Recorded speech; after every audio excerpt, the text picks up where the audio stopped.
मजबूत, माओवादी स्थिति दिल्ली में काफी बेकाबू। खबरनामा, खबर से असर तक।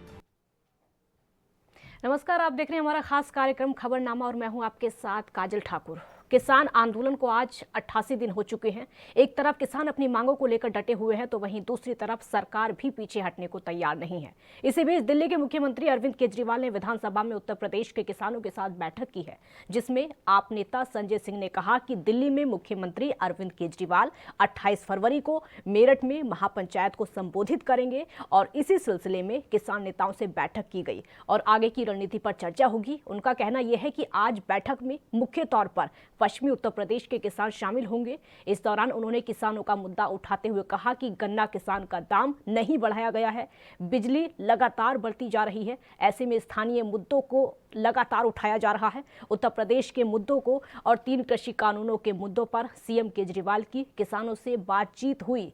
पश्चिमी उत्तर प्रदेश के 10 जिलों से आए किसानों ने सीएम केजरीवाल के साथ बैठक की और आपको यहां पर यह भी बता दें कि दिल्ली के बॉर्डर पर किसान आंदोलन का नेतृत्व कर रहे किसान नेता राकेश टिकैत और नरेश टिकैत एक के बाद एक लगातार महापंचायत कर रहे हैं। बताया तो ये भी जा रहा है कि हरियाणा में राकेश टिकैत और उत्तर प्रदेश में नरेश टिकैत महापंचायत के जरिए किसानों को एकजुट कर रहे हैं। इसके अलावा अब पूर्वांचल में भी महापंचायत की तैयारियां लगातार तेज हो गई हैं। खबरों के अनुसार बाराबंकी में और बस्ती में किसानों की अगली महापंचायत होने जा रही है। इस दौरान किसानों को कई राजनीतिक पार्टियों से समर्थन मिल रहा है। आम आदमी party, Congress, RLD, Samajwadi party समेत कई दल किसानों के साथ खड़े हुए हैं। गाजीपुर, शाहजहांपुर और सिंघू बॉर्डर पर किसान लगातार प्रदर्शन कर रहे हैं।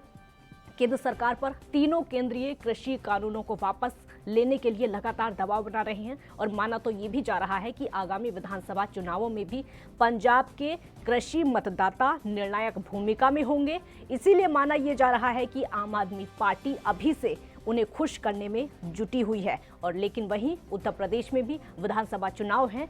आम आदमी पार्टी ऐलान कर चुकी है कि उत्तर प्रदेश में विधानसभा चुनाव लड़े जाएंगे, तो सियासी जमीन तलाशने की कोशिश आम आदमी पार्टी की तरफ से दिखाई दे रही है।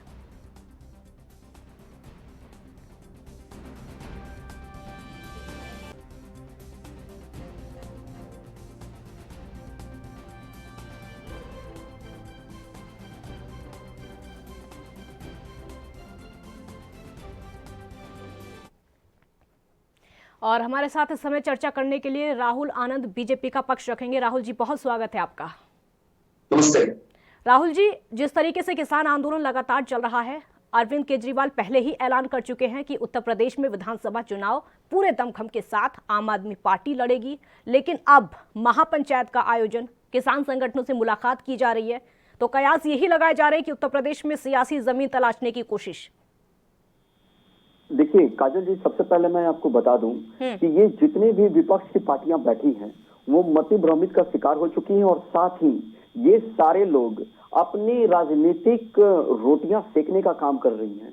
आपको याद होगा कि जब ये कृषि कानून आया था तो सबसे पहले केजरीवाल की सरकार ने इसका समर्थन भी किया था। बाद में विधानसभा में उन्होंने कृषि कानून को फाड़ दिया। तो कहीं ना कहीं ये तो खुद भ्रमित हैं। दूसरी बात यह है कि जब कोई अधिकारी जब आ जाता है राजनीति में और उसे अपने हिसाब से शासन को चलाने का मौका मिलता है, तो मुझे लगता है कि उस समय इस अधिकारी को यह समझ जरूर होना चाहिए कि देश के हित में क्या है और क्या करने से देश क्या भला होगा और वहां की आवाम और किसानों के हित में क्या क्या फैसले किए जा सकते हैं। जब केजरीवाल जी की उत्पत्ति हुई थी, और ये पूरा देश को याद है कि अन्ना हजारे के आंदोलन से हुई थी, इनकी उत्पत्ति हुई थी। बड़ा ही शांतिपूर्वक ढंग से ये आंदोलन हुआ था। हमारे देश ने एक आंदोलन ऐसा भी देखा जो काफी शांतिपूर्वक ढंग से किया गया था, जहां की ये उपज है केजरीवाल जी, संजय जी और भी अन्य बहुत सारे नेतागण हैं। लेकिन समय के साथ आते वक्त उन्होंने अपनी विचारधारा को दरकिनार कर दिया और राजनीतिक रोटी सेकने का काम किए। जहां तक पंजाब और यूपी में जो चुनाव है उसके मद्देनजर ये सब सारी बातों को अब राजनीति में आ गए हैं तो राजनीति तो करेंगे ही ना। राजनीति में केजरीवाल आ गए तो राजनीति ही करेंगे सभी पार्टियों की तरह। हालांकि पहले तो नौसिखिया उनको बताया जाता था। मैं बताना चाहूंगा आपको कि दिशा सही होनी चाहिए। अगर कोई कानून लाया जाता है, राजनीति करनी चाहिए, ये अच्छी बात है। ये अगर देश की जनता आपको मौका देती है तो बहुत अच्छी बात है। खास इन केजरीवाल जी के लिए तो बहुत ही अच्छी बात है, क्योंकि उन्हें तो 50 दिन के अंदर दूसरी बार सत्ता मिल गई थी, तो ये काफी अच्छी बात है। मैं इसकी मैं सराहना करता हूं, लेकिन दिशा सही होनी चाहिए। अगर कोई कानून बनाया जाता है तो वो आने वाले 50 साल को ध्यान में रखकर कानून का निर्माण किया जाता है। और साथ ही अगर देखा जाए, हमारे प्रधानमंत्री जी ने भी इस बात को कहा था संसद में कि हमने दहेज प्रथा, बाल विवाह और जीएसटी, लेकिन आम आदमी पार्टी अकेली ऐसी नहीं है ना। आम आदमी पार्टी अकेली ऐसी नहीं है जो कि विरोध कर रही है। सभी विपक्षी पार्टियां लगभग हैं जो कि इस कृषि कानून का विरोध कर रहे हैं। आम आदमी पार्टी अकेले थोड़ी है। मैं आपको बताना चाहूंगा कि जब कांग्रेस के यूपीए के शासन में जब माननीय शरद पवार जी भी जब कृषि मंत्री रहे थे, उस वक्त भी उन्होंने कृषि कानून, कृषि बिल को लाने का जिक्र किया था। इस प्रकार के जिक्र किया गया था जिसमें आने वाले समय को ध्यान में रखकर कानून बनाने की बात की गई थी। यहां तक कि फॉर्मर प्राइम मिनिस्टर माननीय मनमोहन सिंह जी के भी शासनकाल में उन्होंने भी कहा था कि कृषि बिल को लाना जरूरी है। यहां तक कि 2019 का जो मैनिफेस्टो था कांग्रेस का, जिसमें उन्होंने लिखा है कांग्रेस प्रोमिसेस, पेज नंबर 9 में ये व्याख्या की गई है कि हम इस प्रकार का कानून लाएंगे। तो हमने जो कानून लाया है वो कहीं ना कहीं देश के हित में लाया है, कानून के हित में लाया है और किसानों के हित में लाया है। लेकिन किसानों को नहीं लग रहा है, किसानों को नहीं लग रहा है कि कानून उनके हित में। आप अपनी बात सही कह रहे हैं कि देश हित में कानून है, किसानों के हित में कानून, लेकिन किसान संतुष्ट नहीं है। अगर उनको लगता कि उनके हित में है तो किसान क्यों 3 महीने से बॉर्डर पर बैठे होते? मैं आपको बता दूं कि जो किसान 3 महीने से बॉर्डर पर बैठे हैं वो ऑलरेडी हाईजेक हो चुके हैं। उसकी जो पृष्ठभूमि लिखी गई थी वो हमारे देश ने देखा। 26 तारीख को जो आम आदमी का भी जो सम्मान किसानों के साथ होना चाहिए था, वो सम्मान अब हट गया है। अब गाजीपुर बॉर्डर देख ले या अन्य जहां बॉर्डर पे वो लोग बैठे हैं, आप देख रहे धीरे धीरे किसानों की संख्या वहां पे कम होती नजर आ रही है। और जो फंडिंग होती थी, कल का मैं आंकड़ा आपको बता रहा हूँ कि 25% फंडिंग ही बचे थे। जो आम आदमी, कौन कर रहा है फंडिंग? कौन कर रहा है? बीजेपी को क्या लगता है कौन कर रहा है फंडिंग? खालिस्तानी समर्थक फंडिंग कर रहे हैं। इसकी वीडियो आई है, इसके लिए जांच की जा रही है। खालिस्तानी समर्थक कौन है? खालिस्तानी समर्थक जो उस भीड़ में बैठे हैं, जो उसका नेतृत्व कर रहे हैं, और वो सारे लोग हैं, काजल जी मैं आपको बताना चाहूंगा, वो सारे लोग हैं जिसकी पटकथा लिखने में कांग्रेस भी रही है, आगे रही है। क्योंकि जब 26 जनवरी आया था उसके पहले माननीय सांसद राहुल गांधी जी देश से बाहर जा चुके थे, और वो गए थे तो कहीं ना कहीं इस प्रकार की पृष्ठभूमि ही तैयार की जा रही थी। ग्रेटा थनबर्ग जैसी लड़की जो पर्यावरण की संरक्षण है, क्लाइमेट कंट्रोलर उसको बोलते हैं, मैं बड़ा सम्मान करता था, लेकिन उन्होंने जो टूलकिट को ट्वीट कर दिया उससे क्या खंडित होता है? जो दिशा रवि जी हैं उनसे क्या खंडित होता है? क्या ग्रेटा थनबर्ग और रेहाना और मियां खलीफा बता पाएंगी कि गेहूं और धान में अंतर क्या है? ये विचारणीय तथ्य मैं आपको बता रहा हूं। और जो कानून लाया गया है उसका क्या जो किसान कह रहे हैं, उसका क्या जो किसान कह रहे हैं कि 26 जनवरी से कई 100 किसान हैं जो कि लापता हैं, जिनको दिल्ली और हरियाणा की जेलों में बंद कर दिया गया है, उसका क्या है?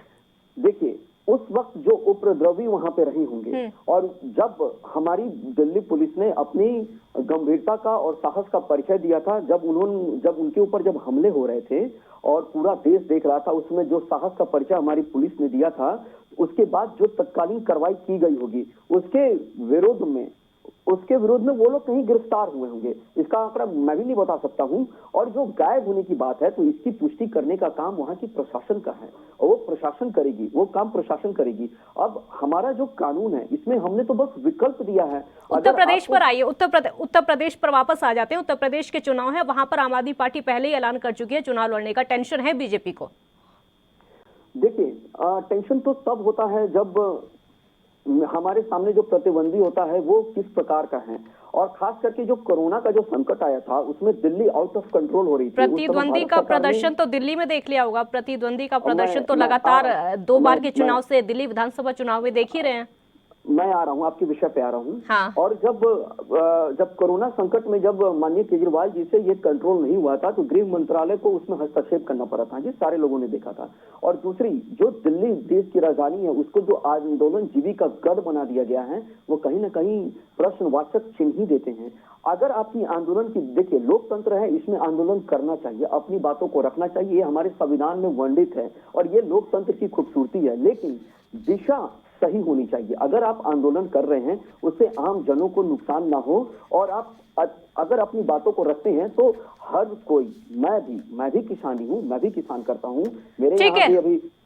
ठीक है, अनूप पांडे आम आदमी पार्टी से समय हमारे साथ जुड़ गए। अनूप जी, बहुत स्वागत है आपका। अनूप जी, किसानों के साथ इतनी बड़ी बैठक सीएम केजरीवाल करते हैं, उसके बाद से लगातार कयास लगाए जा रहे हैं कि उत्तर प्रदेश में चुनाव हैं, सियासी जमीन तलाशने की कोशिश की जा रही है।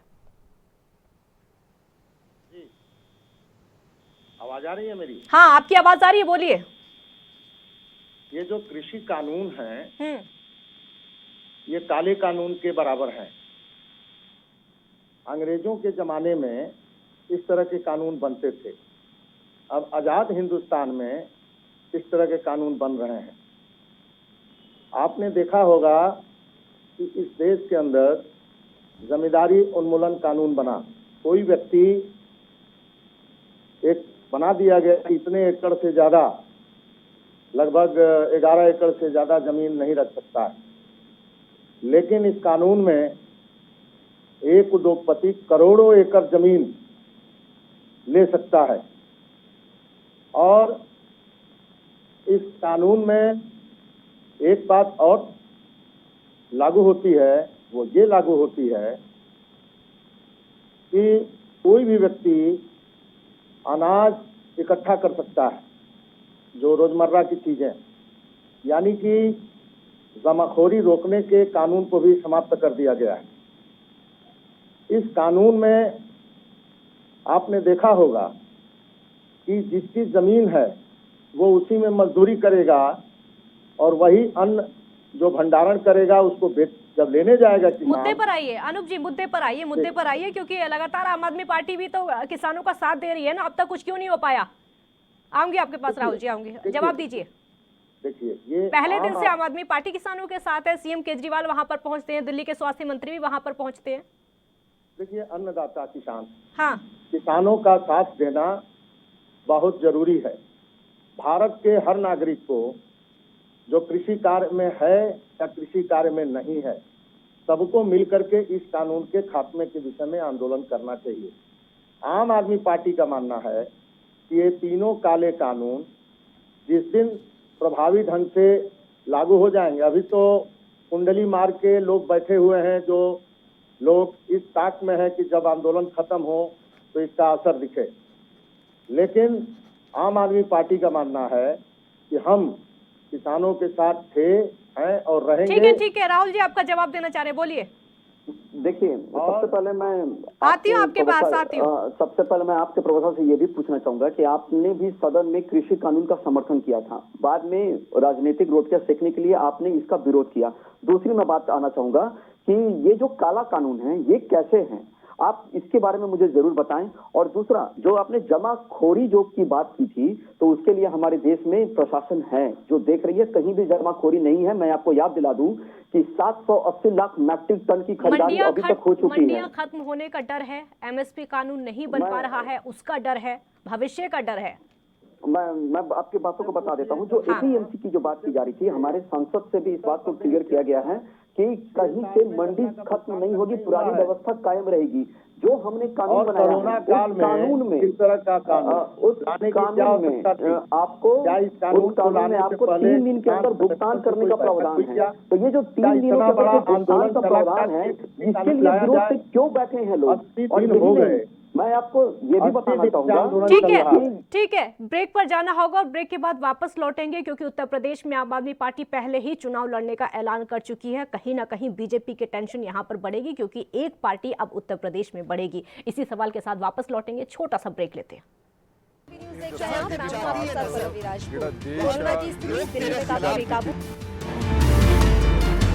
खबरनामा, खबर से असर तक। राष्ट्र धर्म, रात 8 बजे सिर्फ ANB न्यूज पर। क्या आप दुबले पतले कमजोर हैं, आपकी सेहत नहीं बनती, भूख कम लगती है, वजन नहीं बढ़ता? दरअसल मेन बात खाना पीना खाना नहीं है, मेन बात है खाया पिया लगना। और अगर खाया पिया लगेगा ही नहीं तो सेहत बनेगी कैसे? इसलिए हमारी संस्था सन्यासी आयुर्वेदा ने एक ऐसी दवा बनाई है जो कि आपके पाचन तंत्र को, आपके लीवर सिस्टम को ठीक करने का काम करती है, ताकि आप जो भी खाएं उसका पूरे का पूरा निचोड़ आपके शरीर को लगे, आपकी भूख बढ़े, खाया पिया सही से लगे, नया खून बने, हड्डियों में जान आए, वजन बढ़े, ताकत बढ़े, चेहरे पर नूर आए और आप मोटे तगड़े खूबसूरत पर्सनैलिटी के मालिक बन जाएं। यह दवा पूरी तरह से आयुर्वेदिक होती है। इसका शरीर पर कोई भी साइड इफेक्ट, कोई भी नुकसान या दुष्प्रभाव नहीं होता। लड़के लड़कियां दोनों इसका इस्तेमाल कर सकते हैं और पहले 15 दिन के अंदर ही आपको इसका असर महसूस हो जाएगा। सिर्फ 650 रुपए की पूरे 1 महीने की दवा होती है और आप इसे घर बैठे 01145454545 पर फोन करके दवा मंगवा सकते हैं।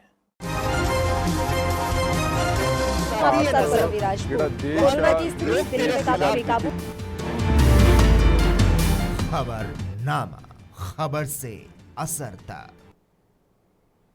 ब्रेक के बाद अगर फिर स्वागत है आपका। तो किसान का लगातार आंदोलन चल रहा है। 88 दिन किसान आंदोलन को हो चुके हैं। राजनीति एक तरफ हो रही है, लेकिन किसान इस समय दिल्ली की सीमा पर लगातार बैठे हुए हैं। दोनों मेहमान इस समय हमारे साथ जुड़े हुए हैं। अनूप जी, मेरा सवाल आपसे होगा, 28 तारीख को जो महापंचायत मेरठ में रखी गई है, केजरीवाल वहां पर पहुंचेंगे, इसीलिए बताया ये जा रहा है कि आज की जो किसानों की मीटिंग है, कहीं ना कहीं रिहर्सल है, कहीं ना कहीं प्रिपरेशन है, ताकि उसको सक्सेस किया जा सके। जल्दी किसान हताहत है। हाँ, किसान को जितना अपमान झेलना पड़ा आज की मीटिंग का एजेंडा बताइए। आज की मीटिंग का एजेंडा बस गांव-गांव में किसानों की बात होगी। इस कानून को हर कीमत पर समाप्त करना होगा। इसके बाद किसानों से बात करिए ना। आपने तो किसान को शुरू से ही, आपकी दृष्टि किसानों पर खराब रही है।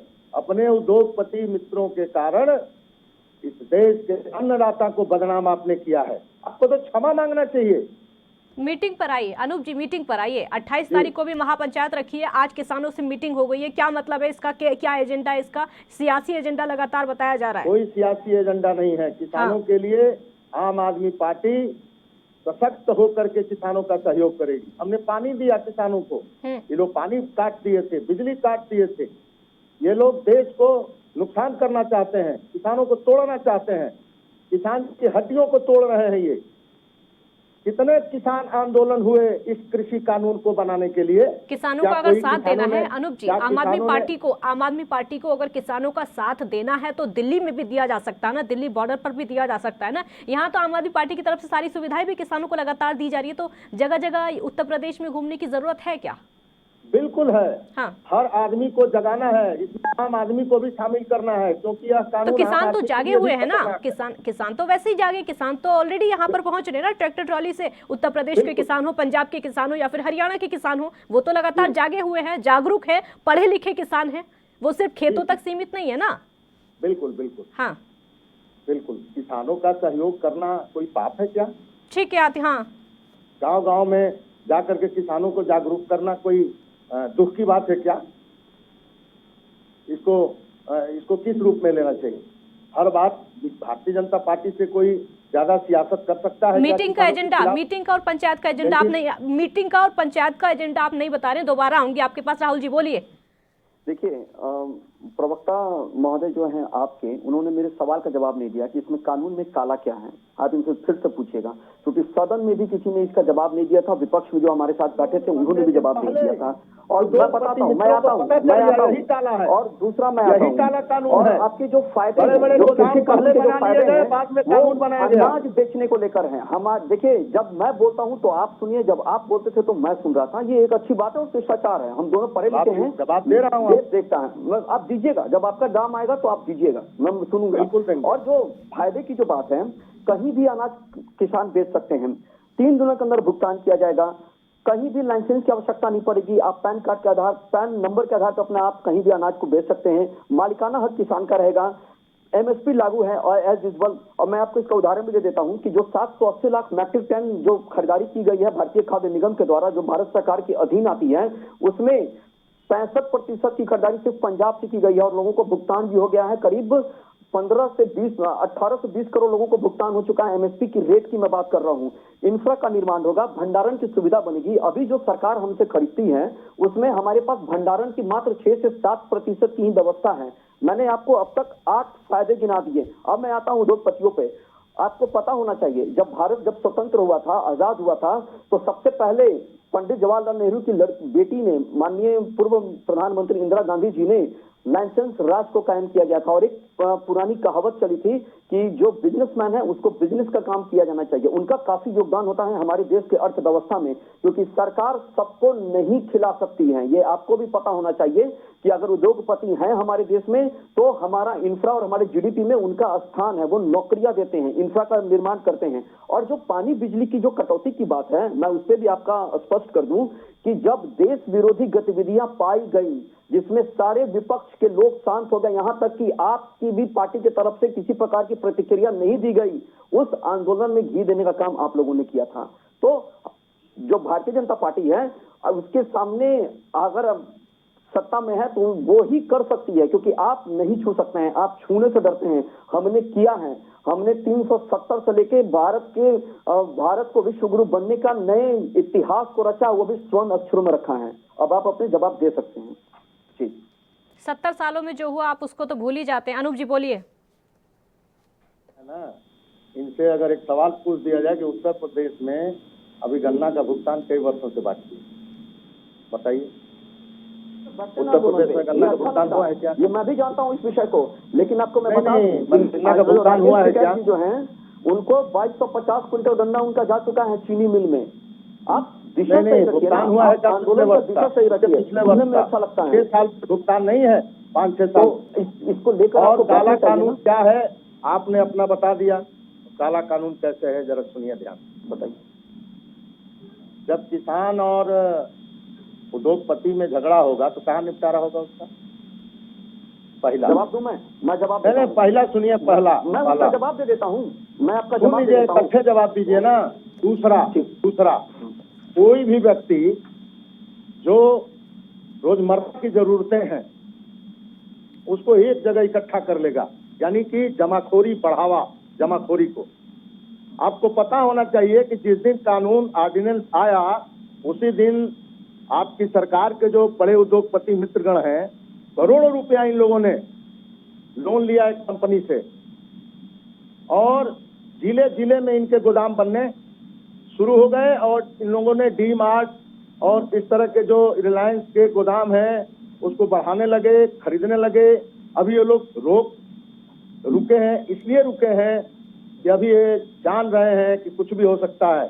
अभी ये काम चालू नहीं किए हैं, ये डरे हुए हैं और आंदोलन से ही डरे हैं, क्योंकि इस देश का किसान धीरे धीरे जागृत होते होते ठीक है। इसी का जवाब ले लेते हैं क्योंकि लगातार सरकार पे आरोप लग रहा है, अब से नहीं बल्कि जब से किसान आंदोलन शुरू हुआ था डे 1 से ये आरोप लग रहा है कि कॉर्पोरेट को फायदा पहुंचाया जा रहा है, किसानों को नुकसान हो रहा है, इसीलिए कानून आया। हाँ, मैं जवाब दूं? बोलिए। मैं आपको बता दूं, इन्होंने जो मुझसे प्रश्न किए, झगड़े का निपटारा, मैं इसे करके सारा इनका डाउट क्लियर करता हूं। झगड़े का निपटारा, तो आपको पता होना चाहिए कि उस कृषि कानून में इस बात को वर्णित किया गया है, तीसरा के खंड क में इस चीज का वर्णन किया गया है कि अगर विवाद की स्थिति पड़ती है तो किसान जब चाहे तब अपना कॉन्ट्रैक्ट तोड़ने के लिए स्वतंत्र है। और पंजाब जैसे राज्य में 16 जगहों पे, अभी पूरे देश में 16 जगहों पे कॉन्ट्रैक्ट फार्मिंग होती है। और कॉन्ट्रैक्ट फार्मिंग का नींव किसने रखा है? कांग्रेस ने रखा है। कब रखा था? जब हमारा देश आजाद हुआ था तो 80-85 के दशक में यूएन ने प्रोजेक्ट बनाया था जिसके अंतर्गत एक सफलता मिली छत्तीसगढ़ में, वहां से इसकी नींव रखी गई। और जो कैप्टन अमरिंदर जी जो है माननीय मुख्यमंत्री पंजाब के, वो बहुत जगह फीता काटे हैं। इसका भी मैं आपको उदाहरण दे दूंगा। किसान लगातार बॉर्डर पर बैठे हुए हैं, सरकार को बदनामी की चिंता नहीं है क्योंकि विदेशों तक बात पहुंच चुकी है। अब जो बात है सिर्फ देश तक सीमित नहीं है, बात विदेशों तक पहुंच चुकी है। अब सिर्फ जो भारत का विपक्ष है वहां तक बात सीमित नहीं है। ये बात बहुत दूर तक पहुंच चुकी है कि भारत के किसान दिल्ली की सीमाओं पर बैठे हुए हैं, लेकिन सरकार कुछ नहीं कर रही है। 11-12 दौर की अब तक बातचीत हो चुकी है, उससे कोई नतीजा निकलकर सामने नहीं आया। मैं बताना चाहूंगा काजल जी, इस विषय पे आपको बताना चाहूंगा कि विदेशों में जो चर्चा चल रही है, विदेशों में जो चर्चा चल रही है वो चर्चा सिर्फ भारत की पृष्ठभूमि को खराब करने की चल रही है, जबकि अमेरिका ने भी समर्थन किया है। अमेरिका के जो नॉन निर्वाचित प्रेसिडेंट हैं उन्होंने भी इसका समर्थन किया है। आप कैसे कह सकते हैं? ये लोग तो एक्सपोज हो गए, ग्रेटा थनबर्ग, मियां खलीफा जैसे लोग तो एक्सपोज हो गए। वो तो अंतर्राष्ट्रीय पटल पर भारत की छवि खराब करने की कोशिश हो ही रही है। इससे भारत को कोई परवाह नहीं पड़ने वाला है। भारत अपने मदमस्त हाथी की तरह चलने वाला है, जो भीड़ में चल तो रहा है और अपने ऊपर भौंकने वाले लोगों का कोई परवाह नहीं करता है। और जो लोन ली गई है, जो पांडे जी ने पूछा कि जो लोन ली गई है और डेवलपमेंट और जो गोडाउन बनने शुरू होने वाले हैं, तो ये हमारे लिए खुशी की बात है कि आपके राज्य में, आपके जिला में गोडाउन बनाया जाएगा। लेकिन किसान बॉर्डर पर बैठे हैं, ये भी तो दुख की बात है ना। अगर कॉर्पोरेट की फैक्ट्रियां बन रही है वो खुशी की बात है, लेकिन किसान बॉर्डर पर बैठे, दुख की बात यहाँ पर भी है ना। इसी सवाल के साथ वापस लौटूंगी, छोटा सा ब्रेक यहाँ पर लेते हैं, क्योंकि लगातार कॉर्पोरेट को फायदा मिल रहा, विपक्ष का ये आरोप है, लेकिन किसान फिर भी दिल्ली की सीमाओं पर बैठे हुए हैं, उनकी बात सरकार सुनने को तैयार नहीं है। छोटा सा ब्रेक। न्यूज़ देख रहे हैं आप, मैं हूं आपके साथ पल्लवी राजपूत। कोरोना की स्थिति दिल्ली में काफी बेकाबू। खबरनामा, खबर से असर तक।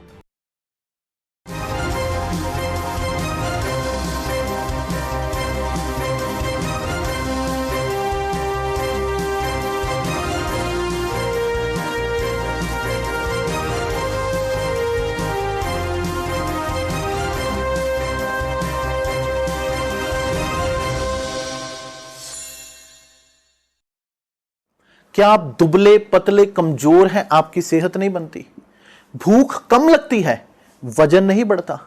दरअसल मेन बात खाना पीना खाना नहीं है, मेन बात है खाया पिया लगना। और अगर खाया पिया लगेगा ही नहीं तो सेहत बनेगी कैसे? इसलिए हमारी संस्था सन्यासी आयुर्वेदा ने एक ऐसी दवा बनाई है जो कि आपके पाचन तंत्र को, आपके लीवर सिस्टम को ठीक करने का काम करती है, ताकि आप जो भी खाएं उसका पूरे का पूरा निचोड़ आपके शरीर को लगे, आपकी भूख बढ़े, खाया पिया सही से लगे, नया खून बने, हड्डियों में जान आए, वजन बढ़े, ताकत बढ़े, चेहरे पर नूर आए और आप मोटे तगड़े खूबसूरत पर्सनैलिटी के मालिक बन जाएं। यह दवा पूरी तरह से आयुर्वेदिक होती है। इसका शरीर पर कोई भी साइड इफेक्ट, कोई भी नुकसान या दुष्प्रभाव नहीं होता। लड़के लड़कियां दोनों इसका इस्तेमाल कर सकते हैं और पहले 15 दिन के अंदर ही आपको इसका असर महसूस हो जाएगा। सिर्फ 650 रुपए की पूरे 1 महीने की दवा होती है और आप इसे घर बैठे 01145454545 पर फोन करके दवा मंगवा सकते हैं। कम ब्रेक और ज्यादा खबरों के साथ देखिए पल्लवी राजपूत। कोरोना की स्थिति दिल्ली में काफी बेकाबू। खबरनामा, खबर से असर तक। ब्रेक के बाद एक बार फिर स्वागत है आपका। तो किसान आंदोलन लगातार जारी है, लेकिन उसी बीच जो इलेक्शन राज्यों के हो रहे हैं, कहीं ना कहीं किसान आंदोलन को भुलाने की कोशिश इसमें की जा रही है। अनूप जी, मेरा सवाल आपसे है, किस आधार पर आम आदमी पार्टी ने उत्तर प्रदेश में चुनाव लड़ने का ऐलान किया है, और क्या इस समय सिर्फ जो मौजूदा मुद्दा है किसान आंदोलन, उसी को भुनाने की कोशिश की जा रही है? देखिए, किसान आंदोलन जमीन से जुड़ा आंदोलन है। चुनाव आते रहेंगे, चुनाव जाते रहेंगे, लेकिन किसानों का जो जेन्युइन मुद्दा है, उस मुद्दे पर आम आदमी पार्टी तन मन धन से लगी है। देखिए, इसी मुद्दे पर उत्तर प्रदेश में चुनाव लड़ा जाएगा क्या? देखिए, मुद्दा बहुत है। उत्तर प्रदेश में तो बिजली महंगी है, उत्तर प्रदेश में तो बलात्कार हो रहा है बच्चियों के साथ, उत्तर प्रदेश में तो हत्या हो रहा है, लूट हो रहा है, दिन दहाड़े लोगों मारा जा रहा है लोगों को। उत्तर प्रदेश में तो भ्रष्टाचार वो वाले मुद्दे उठाइए ना। नजदीक में गाजियाबाद तो आम आदमी पार्टी उन मुद्दों को क्यों नहीं उठा रही है? गई मेरा सवाल आप सुनिए, मेरा सवाल आप सुनिए। लूट, डकैती, रेप लगातार उत्तर प्रदेश में हो रहा है, हत्याएं लगातार उत्तर प्रदेश में हो रही हैं। आम आदमी पार्टी इन मुद्दों को क्यों नहीं उठा रही है? इन मुद्दों पर चुनाव क्यों नहीं लड़ रही है? क्यों किसान आंदोलन के लिए वहां पर पंचायत की जा रही है? क्यों किसान आंदोलन को वहां पर भुनाया जा रहा है? हाँ, सरकारी स्कूल में टीचर नहीं मिलता है, दीवारें टूटी हैं, आम आदमी पार्टी इसको लगातार उठा रही है। लेकिन सुर्खियों में सिर्फ किसान आंदोलन आया है, सुर्खियों में सिर्फ किसान आंदोलन आया है। डूबी है भाजपा सरकार। उत्तर प्रदेश में तो गली गली में मुद्दे हैं। उत्तर प्रदेश में तो बिजली का मीटर इतना तेज भाग रहा है कि हर आदमी की कमर टूट गई है। 100 रुपया डीजल। आम आदमी पार्टी उत्तर प्रदेश में चुनाव लड़ने में अकेले सक्षम है या फिर गठबंधन देखने को मिलेगा? पेट्रोल बड़ा महंगा है। आम आदमी पार्टी उत्तर प्रदेश में अकेले चुनाव लड़ने में सक्षम है या फिर गठबंधन देखने को मिलेगा? सवाल तो मेरा सुन लीजिए आप, मेरा सवाल आप सुन लीजिए। आम आदमी पार्टी उत्तर प्रदेश में अकेले चुनाव लड़ने में सक्षम है या फिर कोई गठबंधन देखने को मिलेगा? किसी पार्टी का सहारा लेना पड़ेगा? बिल्कुल, आम आदमी पार्टी हाँ अकेले चुनाव लड़ेगी। आम आदमी पार्टी गांव-गांव में मजबूत हो रही है। डेली आम आदमी पार्टी उत्तर प्रदेश में सैकड़ों लोग ज्वाइन करते हैं। साधारण आदमी से लेके पढ़े लिखे आदमी तक आम आदमी पार्टी को यहाँ लाइक कर रहा है। देश के अंदर केजरीवाल मॉडल चलेगा। आपने देख लिया गुजरात मॉडल। गुजरात मॉडल में किसानों तक की जमीन हड़पने की कोशिश की जा रही है। रेल बेच दिए, जीवन बीमा बेच दिए, बैंक बेच रहे हैं, होटल व्यवसाय बेच दिए। ठीक है राहुल जी, कहीं ऐसा ना हो कि आप भरोसे में रह जाएं और किसान आंदोलन की आड़ में उत्तर प्रदेश की कुर्सी बीजेपी के हाथ से खिसक जाए। बीजेपी के हाथ से तो देश खिसकेगा। इनको नोटबंदी करके देश को बेरोजगार बना दिए, जीएसटी लगा के व्यापारियों के ऋण तोड़ दिए। उनको बोलने दीजिए, सुन लीजिए ना एक बार, उनको बोलने दीजिए। और काजल जी, मैं आपको ये स्पष्ट कर दूं कि जो जनाधार है उसका हमेशा पूजा किया जाता है, और जो मैनिफेस्टो में हमने जिन जिन बातों को और जिन जिन वादों को किया था उस पे हम 99% खड़े उतरे हैं। तो आने वाले समय में पहले तो हम लोगों पे ये भी कहा जाता था कि राम लल्ला हम आएंगे, मंदिर वहीं बनाएंगे, लेकिन तारीख नहीं बताएंगे।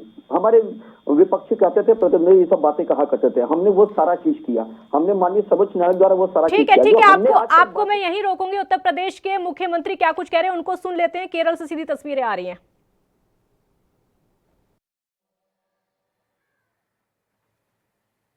मंच पर उपस्थित भारतीय जनता पार्टी के सभी वरिष्ठ नेता और पदाधिकारीगण और भारी संख्या में इस विजय यात्रा के कार्यक्रम में उपस्थित केरल के भारतीय जनता पार्टी से जुड़े हुए सभी पदाधिकारी, उपस्थित भाइयों बहनों, आदि शंकर और सदैव नारायण गुरु की इस धरती को मैं कोटि कोटि नमन करता हूं।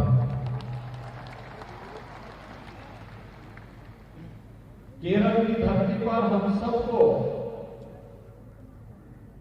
गौरव की अनुभूति होती है, क्योंकि पूरे भारत की एकता और अखंडता में केरल का बहुत बड़ा योगदान है। इसी धरती पर जन्मे आदि शंकर ने भारत के 4 कोनों में 4 पीठों की, धार्मिक पीठों की स्थापना करके आज से हजारों वर्ष पहले भारत की सांस्कृतिक एकता का संदेश दिया था। और भारत के अंदर सामाजिक सद्भाव किस रूप में आगे बढ़ना चाहिए, सदैव नारायण गुरु ने इसी धरती से संदेश देकर के हम सबके जीवन में एक नया परिवर्तन लाने का कार्य किया। मैं केरल की इस धरती पर जन्मे हुए इन पूज्य संतों का कोटि कोटि नमन करते हुए आप सबके इस विजय यात्रा के लिए आप सबको अपनी ओर से, उत्तर प्रदेश की ओर से हृदय से शुभकामना देने के लिए आपके बीच में आया हूं। मैं आपका हृदय से अभिनंदन करता हूं, स्वागत करता हूं।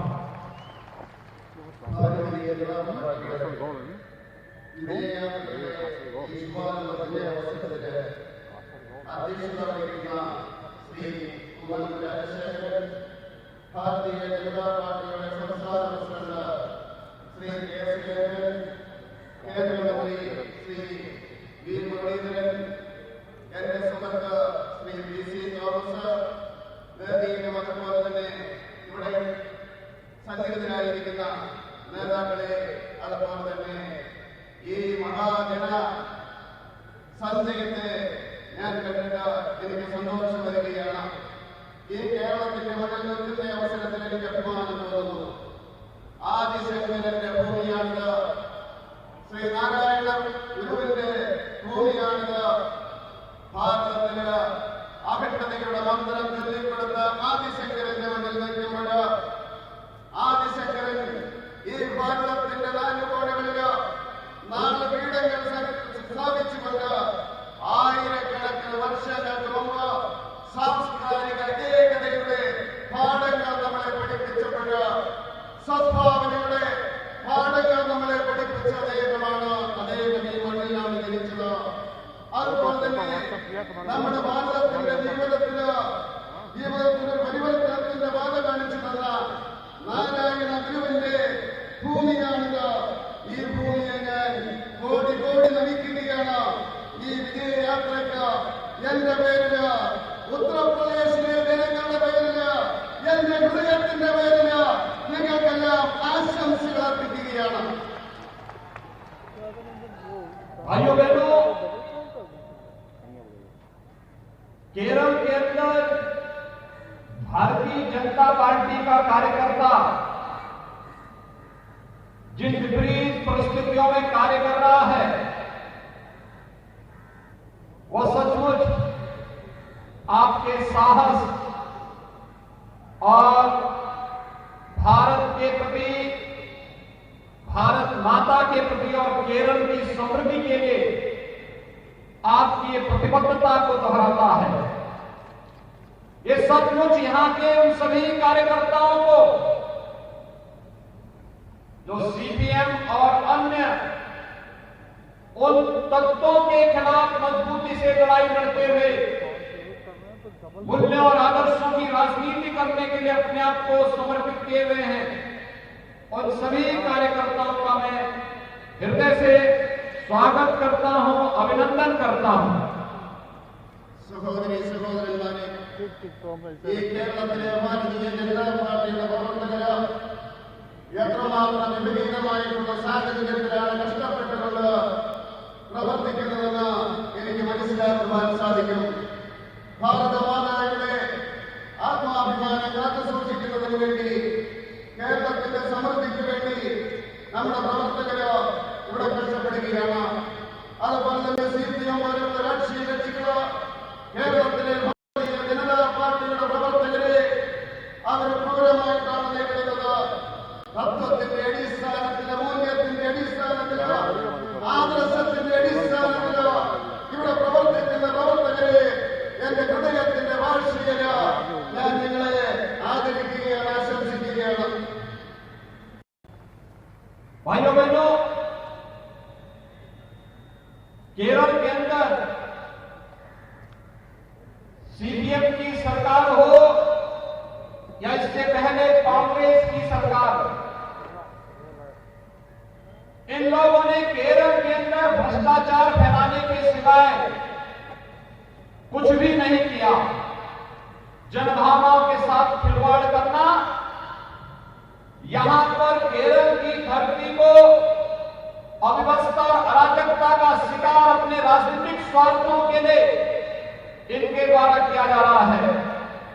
आप सब जानते हैं, इसी केरल की धरती पर 2009 में केरल के माननीय उच्च न्यायालय ने लव जिहाद की समस्या की ओर यहां की सरकार का ध्यान आकर्षित किया था।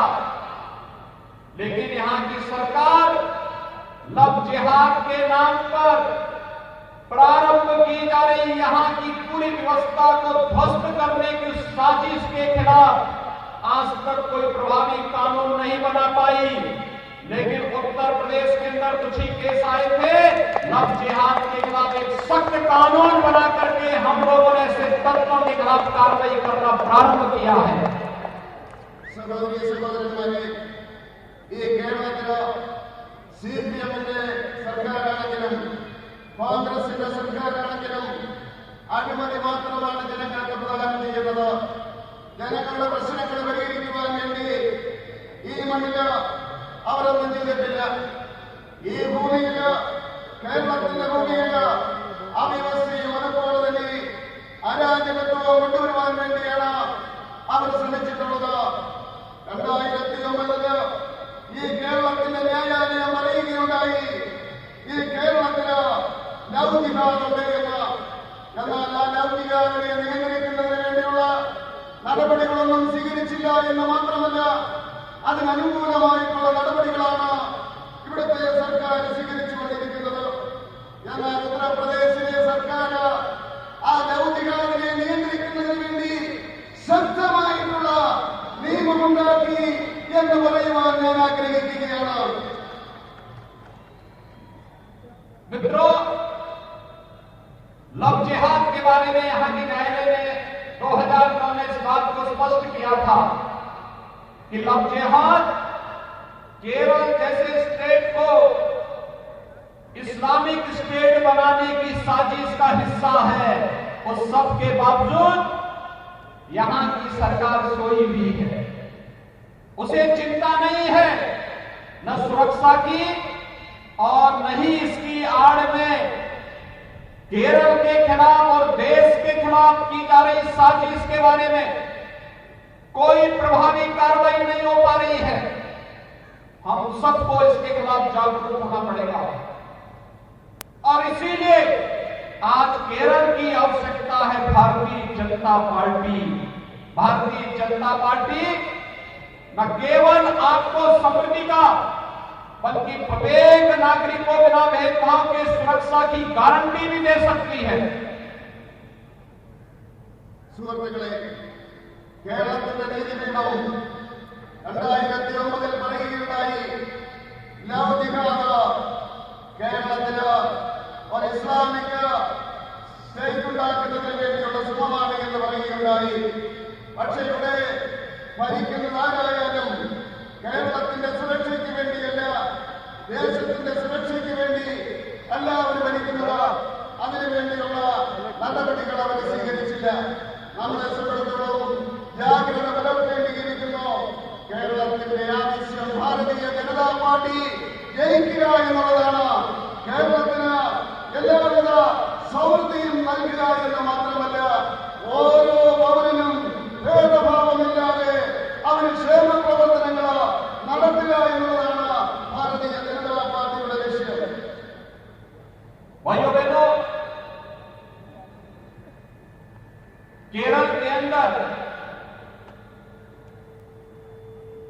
यहां की वर्तमान सरकार कैसे जनभावनाओं के साथ खिलवाड़ कर रही है, सबरीमाला प्रकरण उसका एक उदाहरण है। एक तरफ सबरीमाला के नाम पर जनभावनाओं का कार्य यहां की सरकार करती है और दूसरी तरफ यहां पर कुछ ऐसे संगठनों को अराजकता फैलाने की छूट सरेआम की जाती है जो यहां के मंदिरों और चर्चों पर हमला करके जनभावनाओं के साथ खिलवाड़ करते हैं।